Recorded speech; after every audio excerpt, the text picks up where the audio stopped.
Start करते new chapter depreciation. Depreciation ही chapter का नाम है, profit and gains from business and profession. लिखो।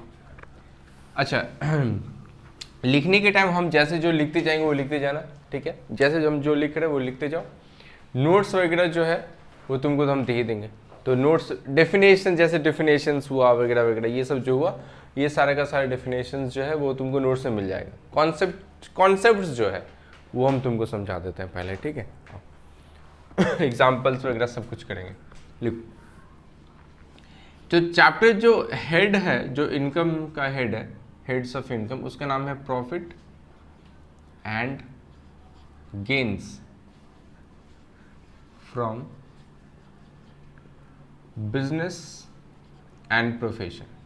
Profit and gains from business and profession. Profit and gains from business and profession. Profit and gains from business and profession. देखो सबसे पहले chapter का नाम क्या है, profit and gain from business and profession, है ना। तो बिजनेस एंड प्रोफेशन क्या होता है तुमको मालूम ही है। बिजनेस मतलब क्या, जो नॉर्मल बिजनेस है, जैसे रिलायंस हो गया, टाटा हो गया, जो भी नॉर्मल बिजनेस है, अभी छोटा मोटा बिजनेस वाला भी, सब सारा का सारा बिजनेस किसके अंदर है, बिजनेस के अंदर कवर्ड अप है। मतलब तुमको जितना प्रॉफिट अर्न करोगे। और प्रोफेशन मतलब क्या हो गया, जैसे एक सीए है, टीचर है, लॉयर है, ये लोग सबका सब किसके अंदर कवर्ड अप हो जाएगा, प्रोफेशन के अंदर। तो तुम चाहे बिजनेस से कमाओ चाहे तुम अपना प्रोफेशन से कमाओ, जो भी अर्न तुम करोगे वो तुम्हारा profit and gains from business and profession के हेड के अंदर टैक्सेबल होगा, ठीक है। समझ आए। तो ये अब देखो, अगर तुम लोग को याद होगा क्लास 11 में सेमेस्टर 1 में तुम लोग फाइनल अकाउंट बनाना सीखा है, ठीक है। फाइनल अकाउंट, तो जब तुम लोग फाइनल अकाउंट, ये चैप्टर आया क्यों, ठीक है। ये चैप्टर को इतना डिटेल्स में बोलने का जरूरत ही क्या पड़ा टैक्स को, ठीक। पहले वो बताते हैं। जब तुम लोग क्लास 11 या फिर सेमेस्टर 1 में सीखता था फाइनल अकाउंट, तो याद करो फाइनल अकाउंट में हम लोग क्या लिखते थे, 2 ओपनिंग स्टॉक, 2 परचेज, है ना, ये सब लिखते थे, 2 वेजेस। ध्यान से समझना हम क्या बोलना चाहते हैं, by sales, by closing stock, और भी बहुत कुछ होता था, बट हम उतना कुछ लिख नहीं रहे क्योंकि मेरे को वो सब चीज़ नहीं चाहिए, हमको सिर्फ कॉन्सेप्ट समझाना। तो यहाँ से बैलेंस इन फिगर हम लोग क्या निकालते थे, ग्रॉस प्रॉफिट, और फिर ये ग्रॉस प्रॉफिट कहाँ आता था, पीएल में, बाई ग्रॉस प्रॉफिट। फिर यहाँ से बैलेंस, बहुत सारा खर्च होता था, सैलरी, डेप्रिसिएशन वगैरह वगैरह, 2 एटसेट्रा लिख दे रहे, सारा खर्च। तो बैलेंस इन फिगर क्या आ जाता था, नेट प्रॉफिट। अब ध्यान से समझो बात, बिजनेस के अकॉर्डिंग, बिजनेस कितना प्रॉफिट कमा रहा है, इतना रुपया। तो बिजनेस क्या करेगा, किसके ऊपर टैक्स देगा, इस नेट प्रॉफिट के ऊपर, जो उसने इनकम अर्न किया है, जितना वो कमाया है उसके ऊपर वो टैक्स देगा, ठीक है। तो ये वाला नेट प्रॉफिट के ऊपर। अब मान लो हम बिजनेस है, तो हम भी अपना ये बनाएंगे। बनाने से ध्यान से समझना, बिजनेस बोलता है कि हम इतना रुपया प्रॉफिट कमाए। मान लो ये 100 रुपया है, सपोज फॉर एग्जांपल 100 रुपया, तो ये 100 रुपया प्रॉफिट है, तो 100 रुपये के ऊपर टैक्स देंगे, ठीक है। मेरा टैक्स रेट है मान लो 20% सपोज, तो 100 रुपये का 20% कितना रुपया देना है, 20 रुपया देना है। अब तुम बताओ हम क्या चाहेंगे कि ये 100, हम भले 100 रुपये कमाए हों, लेकिन हम इस अमाउंट को कम दिखा सकते हैं कि नहीं दिखा सकते हैं। इस अमाउंट को कम करना है, क्योंकि मेन मोटो क्या है, टैक्स कम देना है, टैक्स को एकदम ही कम देना है। तो कम अगर देना है तो प्रॉफिट क्या होना चाहिए, कम। एक्चुअली में हम जितना भी प्रॉफिट कमाए हो वो तो प्रॉफिट है ही, लेकिन हम इसको क्या दिखाना चाहेंगे, कम। अब इसको अगर कम दिखाना है तो मुझे खर्च को क्या करना पड़ेगा, ज्यादा। अब मान लो हम कोई भी खर्च को ज्यादा लिख दिए, सैलरी को ज़्यादा लिख दिए, चाहे डेप्रिसिएशन को ज़्यादा लिख दिए, चाहे एटसेट्रा कोई भी खर्च ज़्यादा लिख देंगे, तो अल्टीमेटली मेरा प्रॉफिट क्या होगा, कम। तो प्रॉफिट अगर कम हो गया तो मेरा टैक्स भी क्या होगा, कम। अब मेनली जो प्रॉफिट को कम करने के लिए बिजनेस लोग क्या करता है, कुछ उल्टा फुल्टा अनडसन, मतलब कुछ होना ही होता है, लेकिन फिर भी वो खर्च डाल देता है कि जिससे कि मेरा प्रॉफिट क्या हो जाए, कम। इसलिए वो profit and gains from business and profession के अंदर बहुत सारा रूल्स और रेगुलेशंस बना है। अब ये सारा रूल्स और रेगुलेशंस को समझाएंगे एक एक करके। उसके अंदर सबसे पहला टॉपिक आता है डेप्रिसिएशन। टैक्स के अकॉर्डिंग इस डेप्रिसिएशन का सेक्शन है सेक्शन 32।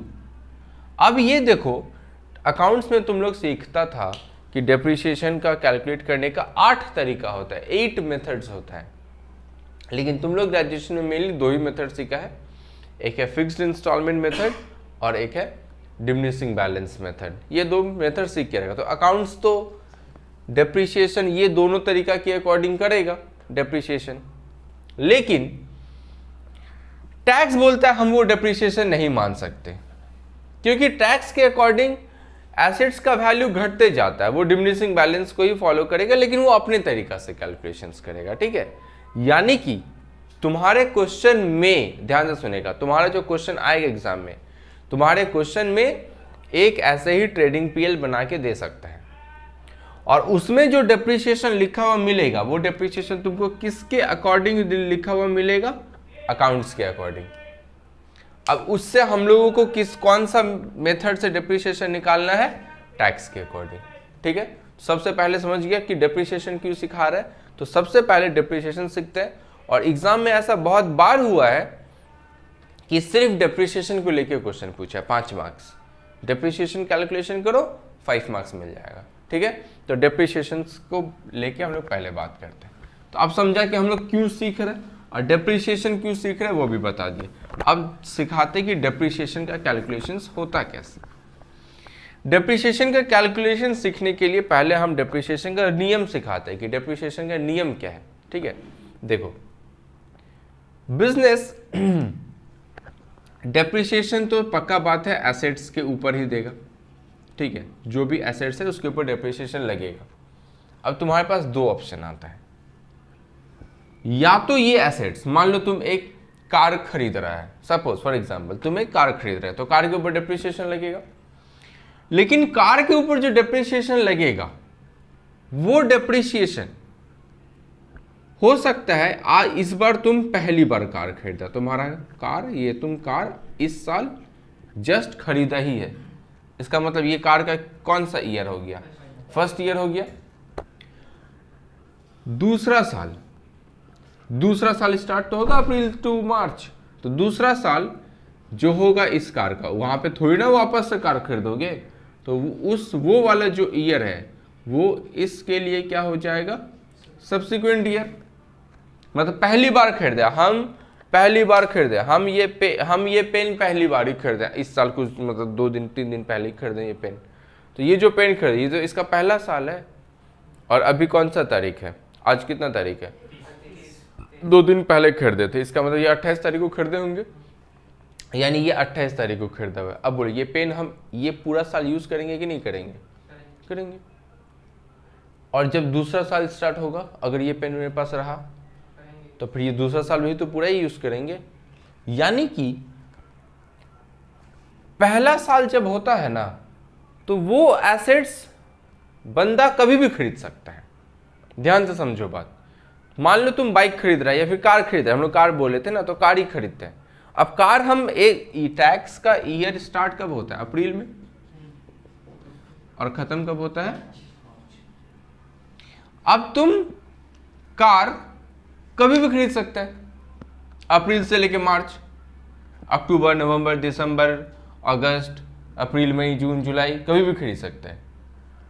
लेकिन दूसरा साल जो होगा, दूसरा साल में क्या कभी ऐसा होगा नहीं, क्योंकि अगर तुम कार खरीद रहा है, आज हम कार खरीदे, इस साल हम कार खरीदे, तो पक्का बात है दूसरा साल तो यार ये कार रहना ही है, उसके बाद वाला साल में भी तो ये कार रहेगा ही, जब तक हम बेचेंगे नहीं तब तक।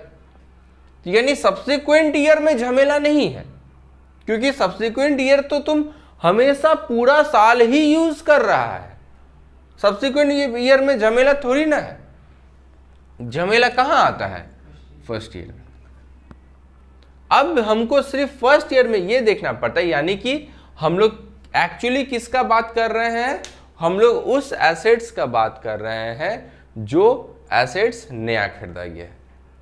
तो जो एसेट्स नया खरीदा गया है वो उसका अगर पहला साल है, मान लो हम कार खरीदे और कार इस साल खरीदे, ये मेरा पहला साल है, तो ये देखा जाएगा कि तुम इस कार को कितना दिन यूज किए हो, कितना दिन यूज किए हो, ठीक है। या तो तुम ये कार 180 दिन या 180 दिन से ज्यादा यूज कर सकता है, या तो 180 दिन से कम यूज कर सकता है। चलो हम इधर रखते हैं मोर देन 180 और इधर रखते हैं 180 या फिर लेस देन 180, ठीक है। 180 और इक्वल टू 180, ठीक है। तो अब नियम बोलता है कि अगर तुम कोई एसेट्स पहली बार खरीदे हो, जिंदगी में पहली बार खरीदे हो, और ये एसेट्स अगर तुम 180 दिन से कम यूज कर रहे हो, कम, तो फिर जितना भी रेट ऑफ डेप्रिसिएशन है, जो भी रेट ऑफ डेप्रिसिएशन है, उसका आधा लगेगा, हाफ रेट लगेगा, half rate of depreciation. That means अगर तुम्हारा रेट ऑफ डेप्रिसिएशन सपोज 10% है, तो इसका मतलब इसके लिए कितना हो जाएगा? 5। और अगर तुम मोर देन 180 यूज कर रहे हो तो क्या होगा यहाँ पे? फुल रेट, मतलब full rate of depreciation. That means कितना लगेगा? पूरा 10% लगेगा, ठीक है। अब अगर सब्सिक्वेंट ईयर है, सब्सिक्वेंट ईयर मतलब दूसरा साल, अब बताओ दूसरा साल क्या ये पॉसिबल है कि ये 180 दिन से तुम कम यूज करोगे? नहीं, ये तो तुम्हारा शुरू से ही है तुम्हारे पास, तो ये हमेशा क्या रहने वाला है? Full rate of depreciation. लेकिन हाँ, मशीन जो है वो कुछ दिन, कम से कम एक दिन तो यूज होना ही चाहिए, तो हो गई, पक्का बात है, तो हो गई। तो ये जो है वो रूल है कि मेरे को, यानी इंपॉर्टेंट बात क्या है? 180। 180 दिन से अगर कम रहा तो रेट ऑफ डेप्रिसिएशन क्या हो जाएगा? आधा। 180 दिन से अगर ज्यादा रहा तो रेट ऑफ डेप्रिसिएशन क्या हो जाएगा? फुल। समझ में आया बात? एक बार इसको फटाफट नोट डाउन कर लो, उसके बाद आगे बढ़ते हैं। जैसे हम लिखे वैसे ही करना। लिखा? एक काम करो, इधर ना मैं इसको ना कैसे लिख, 180 और नहीं, एक मिनट रुको, तो इसको ना नहीं ऐसे लिखेंगे तो दिक्कत नहीं होगा, हम लैंग्वेज इजी करना चाहते हैं। लेस देन 180 डेज करो, मोर देन 180 डेज और 180 डेज, यहाँ पे 180 डाल दो, ये ठीक रहेगा। अगर एग्जैक्ट 180 दिन हो गया तो यहाँ पे क्या है? 180 दिन से कम, यहाँ पे 180 दिन या 180 दिन से ज्यादा। तो अगर एग्जैक्ट 180 दिन भी आ गया तो भी कौन सा रेट लगेगा? Full rate of depreciation.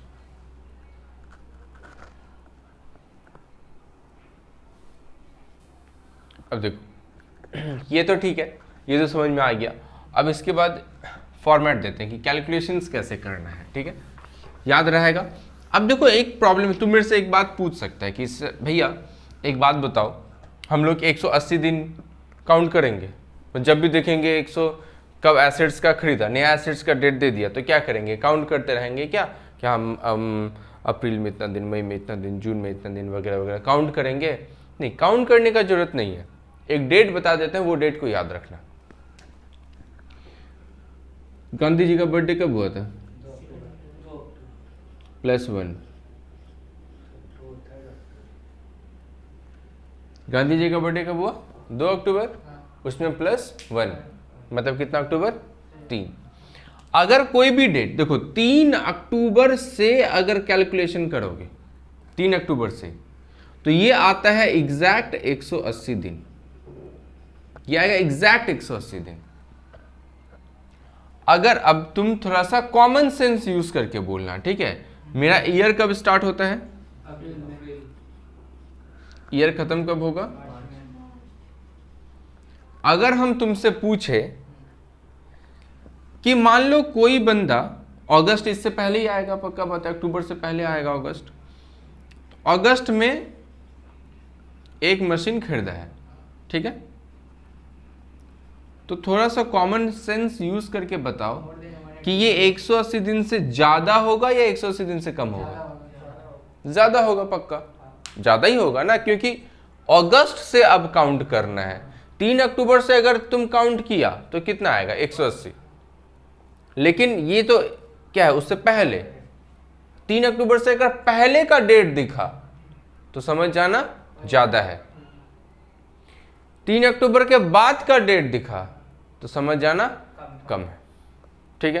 तो अब हम लोग क्या करेंगे, अगर मान लो कोई भी खरीदा मान लो नवंबर में, यानी कि ये क्या है, लेस देन 182 डेज, यानी इसके ऊपर क्या लगाओगे? Full rate. इसके ऊपर क्या लगाओगे? समझ में है कंसेप्ट क्लियर? यानी 180 दिन देखने के लिए बस हमको एक डेट याद रखना है। वो डेट कौन सा डेट है? 3 अक्टूबर। 3 अक्टूबर से पहले कौन सा रेट हो जाएगा? फुल।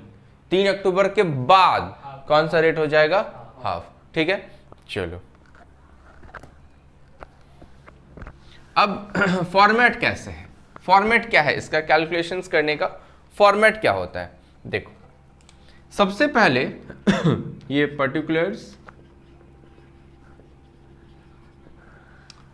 अमाउंट और कुछ नहीं चाहिए, ध्यान से सुनेगा। ओपनिंग WDV तुम्हारे क्वेश्चन में दिया हुआ रहेगा, ठीक है। ओपनिंग WDV तुम्हारे क्वेश्चन में दिया रहेगा, जो भी रहेगा। इसमें ऐड होता है परचेज। ऐड होता है परचेज मतलब तुम जितना का परचेज किए हो वो ऐड होगा चाहे जितना का भी परचेज किए वो ऐड कर दोगे, और माइनस करोगे सेल। लेकिन सेल माइनस करने के टाइम याद रखना कि तुमको सेल एग्जैक्ट सेल माइनस नहीं करना है, सेल प्रोसीड्स माइनस करना है। क्वेश्चन बोलेगा कि 10 लाख रुपया का मशीनरी था और बेचा है 10,000 रुपया में। 10 लाख का मशीन बेच कितना दिया? तो मुझे 10,000 से मतलब है। मशीन कितना का था मुझे उससे मतलब नहीं है, मुझे किससे मतलब है? सेलिंग प्राइस से मतलब है। यानी कि हम यहाँ पे क्या लिखना चाहते हैं? Selling price. सेलिंग प्राइस ही लिखेंगे तो ठीक रहेगा तुम लोग के लिए। यहाँ पे सेलिंग प्राइस मतलब जो पैसा तुमको बेच के मिला उससे मतलब है। तो प्लस माइनस करोगे, जो आएगा उसको बोला जाएगा क्लोजिंग WDV, ठीक है। यहां तक क्लियर है? किसी कोई दिक्कत नहीं है? ओपनिंग WDV क्वेश्चन में दिया रहेगा। अब क्वेश्चन में देखना है कि हम कितना परचेज किए। हो सकता है 1 machine, 2 machine, 3 machine, 4 machine, 5 machine, जितना मशीन भी बोले परचेज करने का सब ऐड कर देंगे। जितना मशीन भी सेल कर रहा है सबका सेलिंग प्राइस क्या कर देंगे? माइनस। सेलिंग प्राइस क्या होता है? माइनस। प्लस माइनस करके क्या आ जाएगा? Closing WDV। अब एक बार क्लोजिंग WDV हम फाइंड कर लिए तो मेरा 80% क्वेश्चन खत्म। क्लोजिंग WDV जैसे ही हमको पता चल गया कि क्लोजिंग WDV इतना है, जिस मशीन इसमें, तो देखो इस क्लोजिंग WDV का मतलब क्या हो गया कि ये जो अमाउंट है, इस अमाउंट में वो वाला भी मशीन इंक्लूड है जिसके ऊपर फुल रेट ऑफ डेप्रिसिएशन लगेगा, और वो वाला भी मशीन इंक्लूड है जिसके ऊपर हाफ रेट लगेगा। तो एक काम करते हैं ना, जो भी है इसमें से माइनस कर देते हैं जिसके ऊपर हाफ रेट लगेगा। जिसके ऊपर हाफ रेट लगेगा वो वाला मशीन हम इसमें से माइनस कर देंगे। हम बोलना क्या चाह रहे हैं कि जो भी क्लोजिंग WDV होगा उसमें से हम माइनस करेंगे purchase price of machine purchased after 3 अक्टूबर। यही तो है। 3 अक्टूबर के बाद अगर तुम कोई मशीन खरीद रहा है इसका मतलब 180 दिन से कम यूज कर रहा है। अगर कम यूज कर रहा है 180 दिन से तो उसके ऊपर तो हाफ रेट लगेगा। तो हम क्या करेंगे, क्वेश्चन पढ़ के सिर्फ ये देखेंगे कि कौन सा मशीन 3 अक्टूबर के बाद खरीदा गया है। अब जो मशीन 3 अक्टूबर के बाद खरीदा गया है मैं उसको यहां से हटा दूंगा, यानी कि ये माइनस करने के बाद जो आएगा उसके ऊपर कौन सा रेट लगेगा, फुल रेट। वो तो माइनस कर दिया, फुल रेट। अब ये वाला मशीन के ऊपर तो हाफ रेट लगेगा, that means purchase price of machine, मतलब जो माइनस किए same, purchase price of machine purchased after 3 October, after 3 अक्टूबर, वो वाले लिख देंगे परचेज प्राइस इनटू इसके ऊपर कितना रेट लगना चाहिए, हाफ रेट, तो इनटू क्या होगा, हाफ रेट ऑफ डिप्रिसिएशन। तो ये जो अमाउंट आएगा वो यहाँ पे एक अमाउंट आएगा, यहाँ पे एक अमाउंट आएगा, दोनों को क्या कर देंगे, ऐड। तो ये क्या निकल गया मेरा, डिप्रिसिएशन अंडर सेक्शन 32। समझा। तो ये ऐसे कैलकुलेशंस करेंगे। स्टार्टिंग वाला WTV दिया हुआ है उस सब उसमें सारा फुल है। वो तो पिछले साल से आ रहा है तो वो तो पक्का फुल ही होगा। जैसे हम लिखे हैं वैसे ही तुम भी लिखो, ये पूरा जैसे जो हम लिखे वैसे तुम भी लिखो, उसके बाद इसका एग्जांपल्स करेंगे। देखो तो ये अपना क्वेश्चन है, ठीक है। क्वेश्चन क्या बोले, from the following calculate depreciation as per income tax act. Plant and machinery बोल दिया, प्लांट एंड मशीनरी के साथ कितना रेट है वो बोल दिया 15%। ऐसा जरूरी नहीं है कि तुम्हारा क्वेश्चन जो है वो रेट बोलेगा, कुछ कुछ रेट है जो तुमको याद रखना पड़ेगा, ठीक है। और वो रेट क्या है कैसे, वो हम नोट्स में तुमको प्रोवाइड कर देंगे, ठीक है। फिलहाल तुमको क्वेश्चंस में बोला हुआ रहेगा मैक्सिमम, बट ऐसा हो सकता है कि ना भी बोले, ऐसा हो सकता है, ठीक है। मान लो फिलहाल हम तो कैलकुलेशन सिखा रहे हैं कि कैसे होगा। प्लांट एंड मशीनरी कितना परसेंट है, 15%। ओपनिंग WDV दिखा 1,50,000। ये क्या बोल दिया, सोल्ड, सेल किए हैं एक एसेट्स, ये एसेट्स था कितना का और बेचे कितना में है, तो मतलब किससे है, 50 से मतलब है या 1 से, 1,000 से मतलब है। उसके बाद बढ़ते हैं, फिर से एक एसेट खरीद रहे हैं। जब भी एसेट्स खरीदोगे डेट से मतलब है 3 अक्टूबर के बाद या 3 अक्टूबर के पहले। तो देखो ये क्या है, कितना तारीख को खरीदे हैं, 1 जून। तो ये 3 अक्टूबर से पहले है या बाद, पहले, मतलब फुल रेट या हाफ रेट, फुल। तो यहाँ पे इस पे फुल रेट ही लगेगा। उसके बाद क्या अच्छा अभी जो मतलब फॉर्मेट लिखे थे उसमें देखो तो क्या लिखा हुआ है, माइनस क्लोजिंग WDV माइनस कौन सा डेट वाला माइनस करेंगे हम लोग, 3 अक्टूबर के बाद वाला या 3 अक्टूबर के पहले वाला, बाद वाला। तो क्या ये माइनस होगा, नहीं होगा, ये माइनस नहीं होगा क्लोजिंग WDV से, क्योंकि इसके ऊपर तो फुली रेट लगेगा, तो माइनस करने का जरूरत नहीं है। इसीलिए हम वहां पे लिखाए हैं तुमको कि 3 अक्टूबर के बाद वाला जो मशीन का अगर खरीदा हुआ है तो वो माइनस होगा, वरना माइनस करने का जरूरत ही नहीं है, ठीक है। अच्छा ये देखो, परचेज वन एसेट्स, ये कितना तारीख को खरीद रहे हैं, देखो डेट 1 दिसंबर 2021, मतलब ये 3 अक्टूबर के बाद है या पहले है, बाद। तो ये माइनस होगा कि नहीं होगा, होगा। लेकिन वेल पहले तो परचेज किए हैं तो पहले तो उस फॉर्मेट में ऐड ही होगा, डेप्रिसिएशन निकालने के टाइम माइनस करेंगे, जैसे फॉर्मेट लिखा है वैसे ही करेंगे। फिर एक एसेट्स बेचे हैं जिसका दाम कितना था 10, लेकिन बेचे कितना में है, तो हमको किससे मतलब है, 12,000 से, ठीक है। अब सोल्यूशन करते हैं, जैसे तुमको जो फॉर्मेट हम लिखा है हम वैसे ही कैलकुलेशंस करेंगे, ठीक। चलो तो हम लिख रहे हैं पर्टिकुलर्स और यहां पे लिखिए अमाउंट।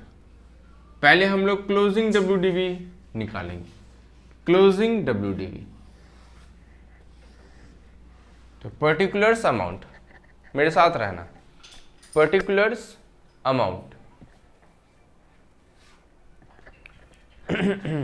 देखो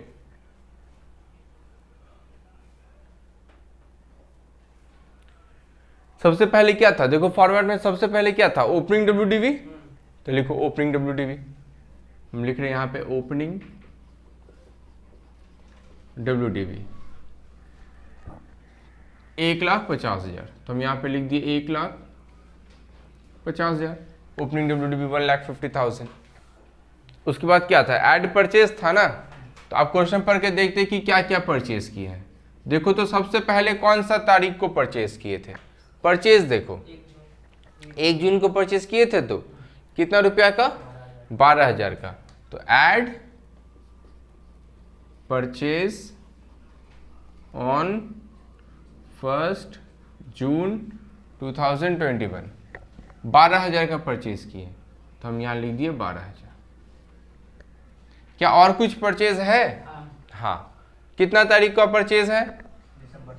1 दिसंबर का। तो वो भी तो ऐड हो गई, परचेज तो हुआ ही है। तो परचेज ऑन 1 दिसंबर 2021। अच्छा भैया, आप ये बोलना चाहते हैं कि जब ऐड करेंगे ना तो यहाँ पे डेट देखने का जरूरत नहीं है, यहाँ पे डेट नहीं देखना है 3 अक्टूबर वगैरह वगैरह। जितना परचेज किए हो सारा लिखो, जितना बेचे हो सारा माइनस होगा। ठीक है, कितना का परचेज किए हैं? 20,000। तो यहाँ लिख दिया हम 20,000। अब सेल तो माइनस होगा, तो minus sale price of machine. देखो तो कितना तारीख को सेल किए थे, पहले कितना तारीख को सेल किए थे? 1/5/2021। कितना रुपए में सेल किए थे? 1,000। उसके बाद minus sale price of machine on, दूसरा मशीन कितना तारीख को सेल किए हैं? 31 मार्च 2022। कितना में? 12,000। तो अब इसको प्लस माइनस करके पता चलेगा क्लोजिंग WDV कितना है। 1,69,000। तो 1,69,000। तो ये आ गया 1,69,000 मेरा क्लोजिंग WDV। क्लोजिंग WDV आ गया मेरा 1,69,000। किसी को कोई दिक्कत? अब वो वाला जो फॉर्मेट, वो वाला जो फॉर्मूला लिखाए थे वो वाला फॉर्मूला लगाते हैं। ठीक है, चलो सबसे पहले कैसे लिखाए थे हम कि फुल रेट ऑफ डेप्रिसिएशन। ठीक है, फुल रेट ऑफ डेप्रिसिएशन वाला करते हैं। हम लिखे depreciation at the rate, full rate कितना है? 15%, तो 15%। Depreciation at the rate 50% is equal to, बताओ क्या लिखाए थे? देखो क्लोजिंग WDV जाओ, फॉर्मेट वो जो लिखा थे उस पर जाओ। देखो सबसे पहले हम क्या लिखे? क्लोजिंग WDV माइनस लिखा है ना। तो क्लोजिंग WDV कितना है? 1,69,000 माइनस लिखा है हम minus purchase of machine after 3 अक्टूबर। 3 अक्टूबर के बाद देखो कौन सा मशीन परचेज की हो, बताओ। 20,000 वाला। 3 अक्टूबर के बाद 20,000 वाला, तो माइनस 20,000। तो कितना आएगा? 1,49,000 माइनस करके। अब उसका 15% देखो कितना होता है? 5,300 और 22,000, 22,350, 22,350। उसके बाद हम क्या लिखाए थे? Half rate. तो डेप्रिसिएशन हाफ रेट 15% का आधा कितना होता है? 7.5%। अब देखो आधा माइनस जो हुआ था, यानी 3 अक्टूबर के बाद वाला परचेज। तो 3 अक्टूबर के बाद वाला परचेज कितना है? 20,000। तो 20,000 इंटू 7.5% कितना आ रहा है? कितना? 1,500। जोड़ दो, 23,850। तो 23,850 ये हो गया डेप्रिसिएशन। ठीक है, समझ में आया?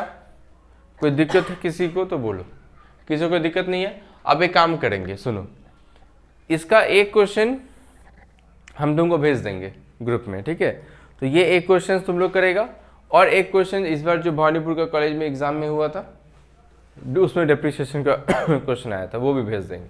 मतलब 2 क्वेश्चन भेज देंगे। एक हम अपने तरफ से अपना नोट्स वाला क्वेश्चन, और एक क्वेश्चन जो भवानीपुर के कॉलेज में इस बार आया था वो वाला क्वेश्चन। तो दोनों क्वेश्चन तुम लोग नेक्स्ट क्लास में बना के आएगा, सिर्फ डिप्रिसिएशन वाला, ठीक है। चलो, तो हम आज तुमको डिप्रिसिएशन समझा दिए कि डिप्रिसिएशन क्या कैसे होता है, कैलकुलेशंस कैसे होता है।